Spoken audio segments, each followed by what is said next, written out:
आपण पाहताय चांगलं न्यूज। अतुल बाबा भोसले।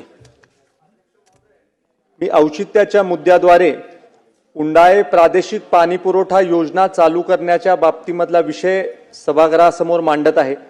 अध्यक्ष महोदय, उंडाळे प्रादेशिक पाणी पुरवठा योजना 2018 साली त्याला मान्यता देण्यात आली आणि गेल्या 7 वर्षापासून त्या योजनेचं काम चालू आहे। अनेक वेळेला याच्याविषयी राज्यकर्त्यांनी त्या काळामध्ये योजना पूर्ण करण्यासाठी प्रयत्न देखील केला, पण अध्यक्ष महोदय, जी 17 गावं उंडाळे प्रादेशिक पाणी पुरवठा योजनेमध्ये घेण्यात आली त्या गावांपैकी अनेक गावांनी स्वतःची पाण्याची योजना केल्यामुळे आता उंडाळे प्रादेशिक पाणी पुरवठा योजनेच्या पाण्याची गरज त्या गावांना नाहीये।